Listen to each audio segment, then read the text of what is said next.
우리 조금 좀 멀지만 전후좌우 이렇게 보시면서 예배하는 당신이 아름답습니다라고 한번 고백했으면 좋겠습니다. 예, 네. 오늘도 우리 예배를 받으시는 줄 믿고요. 오늘 본문은 요한복음 4장 말씀이에요. 참 유명한 말씀이죠. 예수님과 사마리아에 거주했던 한 여인에 대한 그런 대화가 기록된 말씀인데, 성경에는 예수님의 많은 대화가 실은 기록되어 있습니다. 안진뱅이와도 대화하셨고 나병 환자와도, 그리고 바리새인들과도 변론하시면서까지 많은 대화가 성경에 기록이 되어 있는데, 우리가 성경 전체의 분량만 따지고 본다면 그 가운데 예수님의 가장 그 1대1로서 예수님이 대화한 가장 그 longest conversation, 가장 긴 대화는 바로 이 무명의 사마리아 여인과의 대화입니다.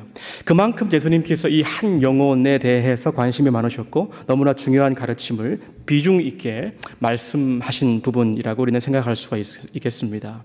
자, 그렇다면 그 배경을 먼저 살펴보죠. 3절과 4절을 보시면요, 이렇게 얘기합니다. 유대를 떠나사 다시 갈릴리로 가실세, 그리고 사마리아를 통과하여야 하겠는지라, 이렇게 했습니다. 말씀 보니까 그 예수님의 출발지가 어디였습니까? 남쪽에 있는 유대였고, 그렇다면 종착지는 갈릴리인데, 문제는 내가 그 길 가운데, 그 여정길 가운데 사마리아라는 지방을 통과해야겠다라고 말씀하시는 것이죠. 당시 유대 사람들은 이 사마리아의 사람들과 관계가 그리 썩 좋지 못했습니다. 물론 예수님 당시에 사마리아가 이스라엘로부터 행정적으로 구별된 그러한 도시는 아니었어요. 그럼에도 불구하고 혈통적으로 그리고 역사적으로 이 두 지역이 굉장히 서로 갈등이 있었기 때문에, 우리가 잠시 지도를 보시면 일반적으로 당시에 유대 사람들이 이제 북쪽으로 여행할 때 그들의 루트는 일부러 오른쪽으로, 여러분 지도에서 보시는 것처럼 요단강 오른편 베레아를 거쳐서 우회하는 것이 보통의 경우였어요. 그런데도 예수님은 뭐라고 하시죠? 내가 굳이 이 사마리아라는 지방을 통과해야겠다. 여러분, 여기서 예수님의 의지가 보이십니까? 사람들이 회피하고 꺼려했던 그곳에서도 주님의 말씀이 전달되어지기 원하셨고, 하나님의 영광이 선포되어지기 원하셨기 때문에 내가 꼭 사마리아를 거쳐야겠다라고 말씀하신 것입니다. 예수님이 사마리아에 도착하셨을 때에 6절을 보시면 6시경이라고 했어요. 유대 시간이 6시이면 오늘날 우리의 시간은 정오, 다시 말해서 낮 12시입니다. 여러분, 중동의 햇빛이 얼마나 강합니까? 바로 그 시간에 강렬한 햇빛 아래 걸으시다가 우물 곁에 그냥 털썩, 오늘 한국 성경 그대로 번역 보니까 그대로 그 자리에 앉으셨다. 털썩 주저앉으십니다. 그리고 물 한 잔을 요구하시죠. 멋있게 이렇게 영화배우처럼 목소리를 깔고 이야기한 것이 아닙니다. 연약한 우리 인간의 모습 그대로 지친 모습으로 한 여인에게 갈증을 표현하셨어요. 그리고 7절을 보시면 그 현장에 사마리아 여인 한 사람이라는 단어가 있죠. 한 사람이 있었다라고 기록합니다. 보통 우물가의 현장을 우리가 상상해 본다면 옛날 우리나라만 하더라도 옛날 우물가의 모습 어떻습니까? 여인들이 삼삼오오 모여서 이제 웃음꽃이 만발하고 빨래도 하고 남편 욕도 하고 자녀들 이야기도 하고, 그렇게 많은 사람들이 모여서 화기애애한 모습이 딱 떠오르지 않습니까? 그런데 지금 이곳 우물의 현장은 여인 한 사람만 있습니다. 그것도 보통 많은 사람들이 뜨거운 햇살을 피해서 아침에 오거나 아니면 이제 해가 지고 난 저녁에 와야 되는데, 이제 시간은 낮 12시였죠. 다시 말해서 지금 이 장면, 이 모습, 이 상황을 정리하면 아마 이렇게 정리할 수 있을 것 같아요. 이 여인은 당시에 사람들을 피하고 있었다. 오늘날 이야기하는 대인 기피증이라고 할까요? 무언가 말 못할 사연이 있었던 여인이었습니다. 그 여인에게 예수님은 아주 낮은 모습으로 우물가에 털썩 주저앉으셔서 물 한 잔만 주십시오라고 오히려 예수님께서 부탁을 그 여인에게 하고 있는 장면입니다. 그리고 그 부탁은 예수님 당신의 육체적인 그 갈증을 해소시키기 위해서 물어보신 것이 아니라 오히려 그 여인의 영적인 갈증을 채워주시려는 의도가 담겨 있습니다. 아무리 채우려고 해도 채워지지 않는 그 갈증, 그 여인의 인생의 갈급함 가운데 예수님이 찾아오셨어요. 여러분, 이 말씀은 우리에게도 오늘날 그대로 적용이 될 것 같습니다. 왜냐하면 우리 가운데 갈급함을 가지지 않는 사람, 염려가 없는 사람은 아무도 없기 때문이죠. 그런데 이 여인이 무엇 때문인지 아주 철벽같이 예수님께서 질문하실 때에 굉장히 방어적인 그러한 자세, 그러한 태도를 취하게 됩니다. 본문 9절을 한번 보시겠습니까? 9절을 우리 함께 읽어보시겠습니다. 시작. 사마리아 여자가 이르되 당신은 유대인으로서 어찌하여 사마리아 여자인 나에게 물을 달라 하나이까 하니 이는 유대인이 사마리아인과 상종하지 아니함이러라. 당시 풍습에 의하면 유대인 남자가 이 사마리아 여인에게 물을 달라고 할 이유가 없는 거예요. 그렇죠? 그런데도 누군가 물을 달라 그랬으니까 이 여인이 그래도 물을 좀 주면 되잖아요. 그런데 왜 나에게 굳이 물 달라고 지금 부탁합니까? 라고 자기를 방어하고 있습니다. 대개 자기를 방어하는 사람들의 특징은 자신들이 가지고 있는 상처 때문일 때가 많습니다. 왜요? 누가 내 상처를 건드리면 아프거든요. 그래서 우리들의 인간관계에서 자신들을 방어하는 사람들을 볼 때에 저분은 상처가 있는 분이구나 라고 생각하는 것도 맞을 것 같습니다. 그리고 또한 우리가 주님 앞에 나오는데도 우리의 상처는 많은 방해 요소이기도 합니다. 나중에 뒷부분에 가서 이야기를 하겠지만 예수님께서는 이 여인과의 대화를 통해서 이 여인의 치부, 이 여인이 가장 부끄럽게 생각하는 부분을 드러내십니다. 여러분, 우리가 영적인 대화로 들어가는 데 있어서 참 중요한 것이 있는데 우리의 모습, 있는 모습 그대로 주님 앞에 드러내는 것이 참 중요하죠. 오늘 이 여인의 문제를 해결하기 위해서 예수님은 있는 모습 그대로, 다른 말로 표현하면 이 여인의 아무도 말 못할 그 부끄러운 민낯을 드러내게 하십니다.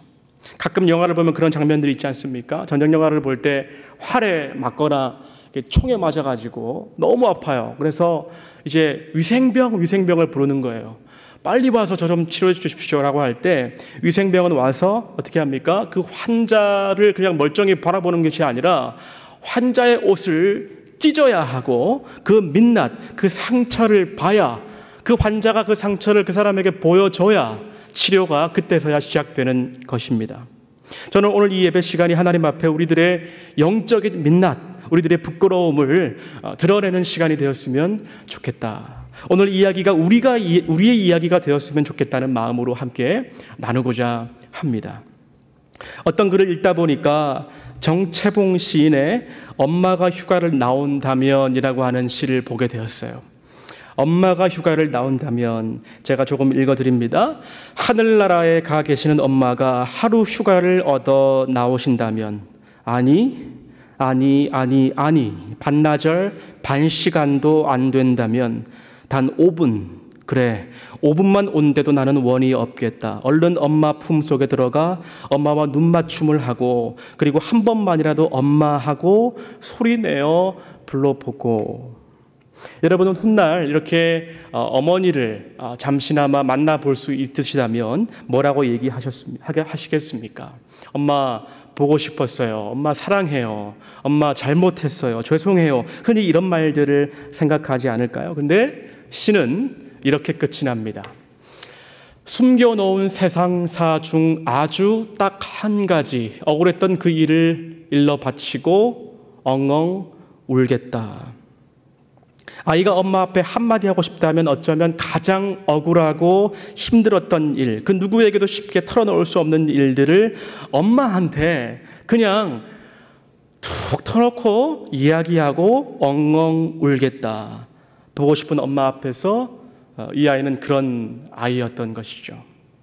오늘 이 사마리아 여인이 하나님 앞에서, 주님 앞에서 해야 되는 그 일들이 바로 이러한 것이었습니다. 하나님, 저 참 힘들고 억울하고 안타깝습니다. 제가 살아온 날들이 너무나 버겁습니다. 그렇게 우는 것이 어쩌면 오늘날 우리에게도 필요한 것은 아닐까. 오늘 이 사마리아 여인과의 만남을 통해서 우리에게 말씀하시는 것은 우리가 하나님 앞에 가장 억울하고 힘겹고 괴로웠던 것들 그냥 내어놓고 울면 어떨까 생각합니다. 그러나 여러분, 너무나 감사한 것은 이 여인이 처음에는 왜 나에게 물을 떠달라 그럽니까? 라고 굉장히 방어적인 그러한 태세를 취했음에도 불구하고 나중에는 그녀의 마음을 조금씩 열어가는 모습을 우리가 보게 됩니다. 예수님께서 먼저 제안하시죠. 내가 주는 물을 마시는 자는 영원히 목마르지 아니하리니. 예수님께서 생수에 대한 말씀을 하셨을 때 여인은 드디어 자신의 필요를 주님께 아뢰었습니다. 15절 보시면 여인의 반응이 무엇이었습니까? 주여, 그런 물을 내게 주소서. 그런 물을 제발 내게 주소서. 여인은 자신의 필요를 인정하고, 즉 자신이 그런 물이 필요한 상황임을 인지하고 그런 물을 내게 주소서라고 요청하는 것입니다. 우리는 때로 필요는 인정해요. 우리가 필요는 인정하지만 요청하지 않을 때가 가끔 있지 않나요? 기도가 필요하고 말씀이 필요하다는 것을 알지만 주님께 나아가지 않습니다. 하나님의 은혜가 필요하다는 것을 알지만 간절히 요청하지는 않는 우리의 모습. 내가 가진 것으로 그럭저럭 살아갈 수 있기 때문이죠. 여러분, 믿음의 성장은 필요를 인정하고 믿음의 빈손으로 나아갈 때 비로소 우리의 성장이 시작되는 줄 믿으시길 바랍니다. 익숙하고 무뎌진 자리에서 일어나서 주님께 요청해야 되는 것이죠. 자기의 깨뜨림이 있어야 하는 것입니다. 그리고 또 한 가지, 예수님과 이 여인의 대화에서 우리가 알 수 있는 점은 그녀의 솔직함이 또한 드러냈다는 것입니다. 자신이 깨어졌어요. 깨어지고 나서 그리고 솔직해집니다. 생수에 대한 이야기를 마치시고 주님이 이 여인에게 남편을 데려오라 라고 말씀하시죠. 주님은 이 여인에게 남편이 5이 있었고 지금 있는 남편도 남편이 아니라는 것을 모르실 리 없었습니다. 그런데도 남편을 데려오라 라고 하신 것이죠. 그런데 그때 여인이 뭐라고 대답합니까? 저는 남편이 없습니다 라고 대답했어요. 진정한 남편이 없었던 것이죠.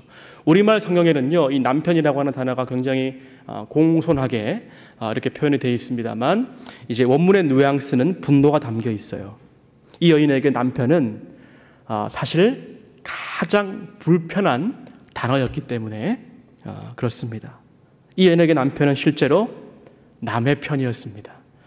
어떤 분이 제 남편은요 도저히 제 편이 아니라 남의 편인 것 같아요, 그런 말을 들은 적이 있습니다. 이것이 여인의 솔직한 대답이죠. 여러분, 때로는 예수님께서 우리의 삶에 찾아오실 때 어쩌면 가장 불편한 단어로 찾아오실 때가 있어요.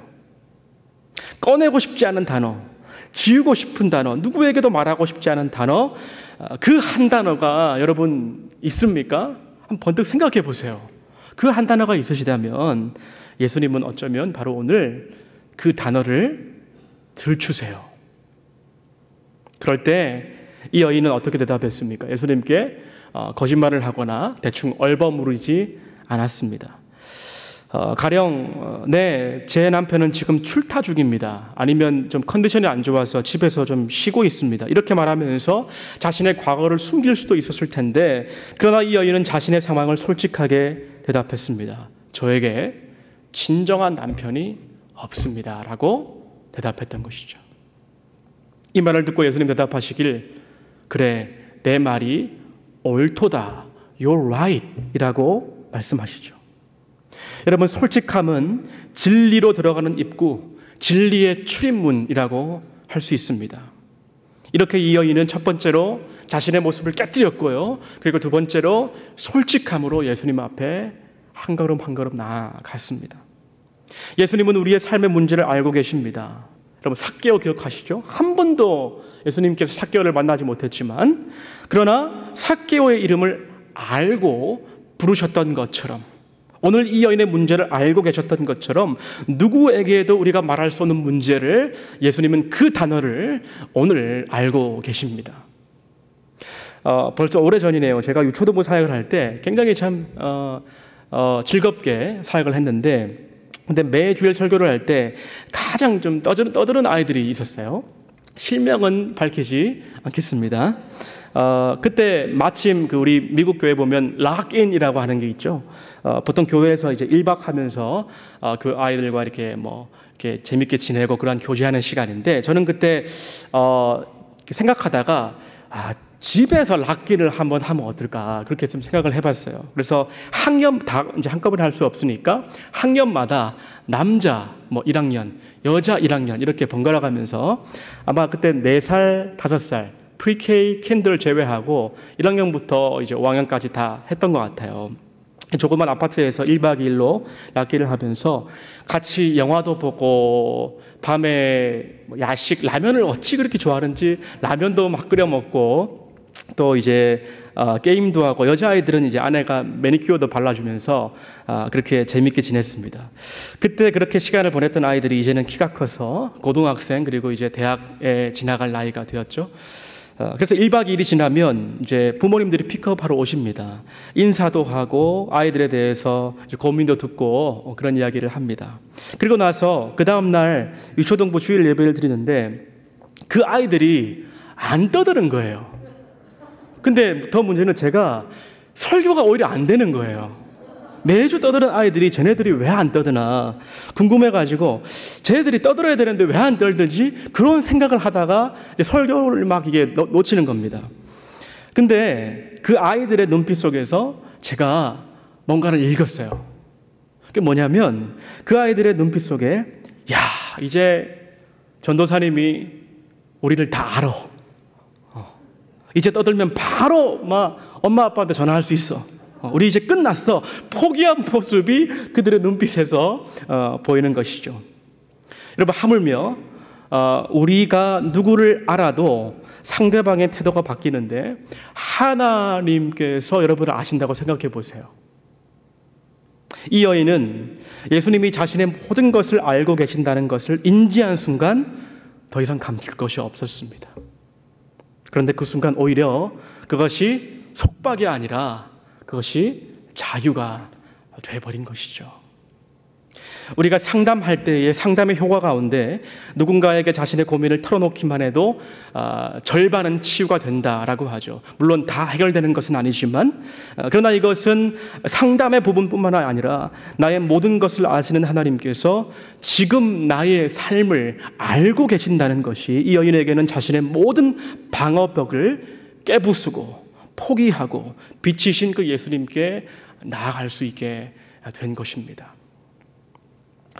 삭개오 얘기를 했지만 삭개오는 참 고민이 많은 사람이었죠.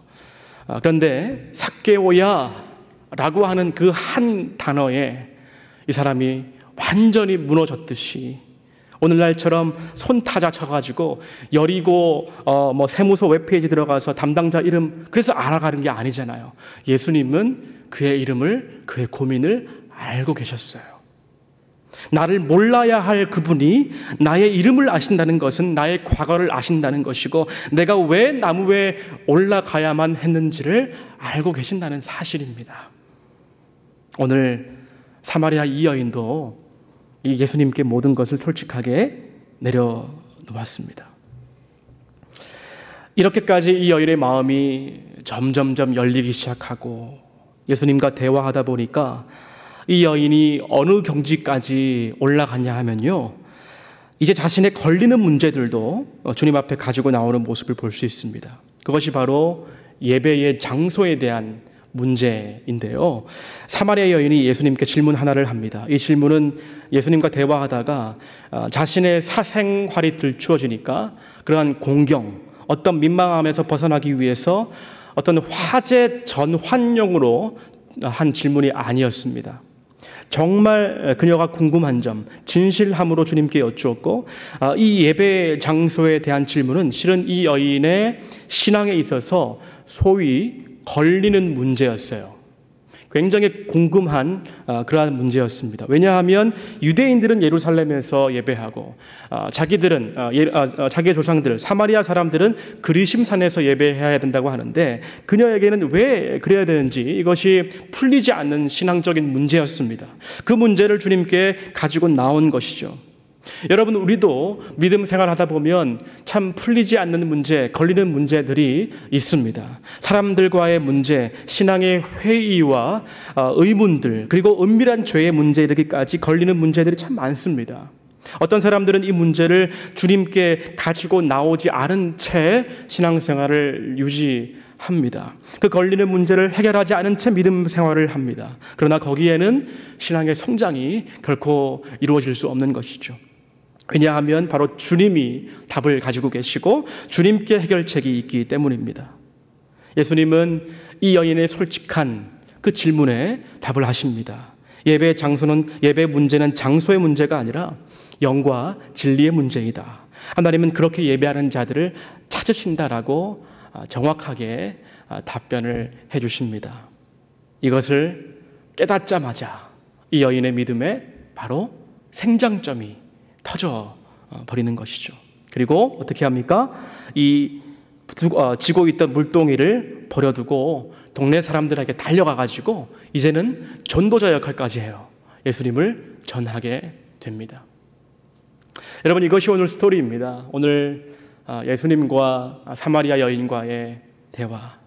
이 장면에서 여러분, 이 여인의 영적인 성장이 보이십니까? 처음에는 마음을 열지 않았어요. 자기를 방어했습니다. 그러나 서서히 자신을 깨트리고, 그리고 어떻게 했죠?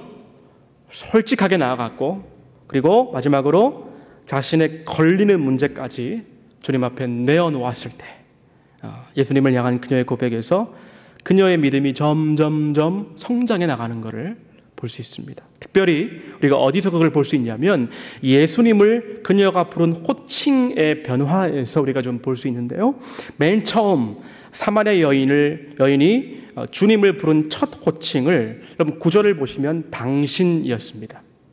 당신은 유대인으로서 어찌하여 사마리아 여자인 나에게 물을 달라 하나이까. 당신이라고 말하면서 이 여인에게 예수님은 그저 유대 출신의 한 남성밖에 안 됐어요. 그런데 여인이 주님을 부른 두 번째 호칭은 주여였습니다. 여기서 주여라는 말은 어떠한 구원론적인 의미는 아니에요. 사회적인 존경의 의미로 부른 말로 해석됩니다. 그러나 이것은 바로 예수님에 대한 인식이 어느 정도 변화된 것이라고 볼 수 있겠죠. 그리고 세 번째로 여인은 자신의 지나온 삶의 여정을 아시는 주님을 선지자라고 19절에 이야기하고 있습니다. 그리고 마지막으로 25절에서 여인은 고백합니다. 여자가 이르되 메시아 곧 그리스도라. 믿음이 어떻게 된 겁니까? 네, 성장한 거예요. 그리고 그녀의 믿음의 성장 비결은 다름 아닌 예수님을 만난 것입니다. 진짜 예수님 만난 거예요. 예수님 만나니까 자연스럽게 성장해요. 일이 아닙니다, 여러분. 사역이 아닙니다. 사랑하는 여러분, 우리 모두 갈증을 느낍니다. 그런데 문제는 그 갈증의 문제, 안타까움의 문제들을 생수로부터 찾지 아니하고 어떤 도구, 다른 말로 하면 우리의 열심이나 일로부터 찾는 경우가 많은 것 같아요. 갈증이 있으면 당연히 어떻게 해결해야 됩니까? 갈증이 있으면 물을 마셔야 되는 것이고 그 물을 제공하는 그 당사자를 만나야 되는 것 아니겠습니까? 그렇게 해결해야 되는데 여러분, 다른 방법으로 우리가 해결할 때가 많다는 거예요.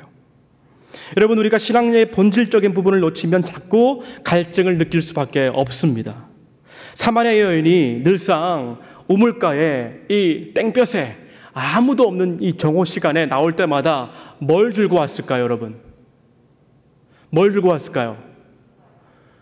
양동이, 바켓스, 그걸 들고 왔지 않겠습니까?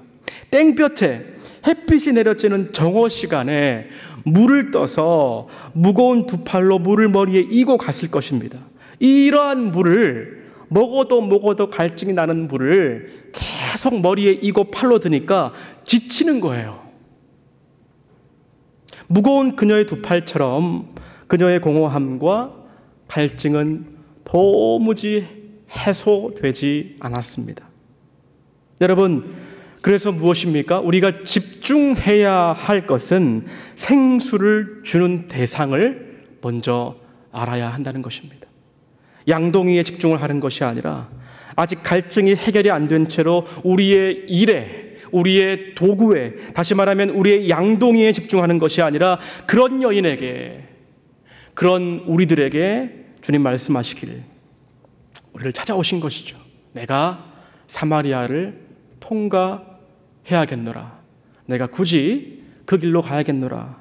우리 주님 그렇게 우리에게 찾아오셨고, 찾아오셔서 일에 대한 이야기 하지 않으셨어요.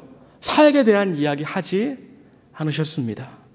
우리의 모든 상처와 아픔을 아시는 주님께서 우리의 근본적인 부분을 터치하십니다. 지난주 금요일에도 말씀드린 것 같습니다.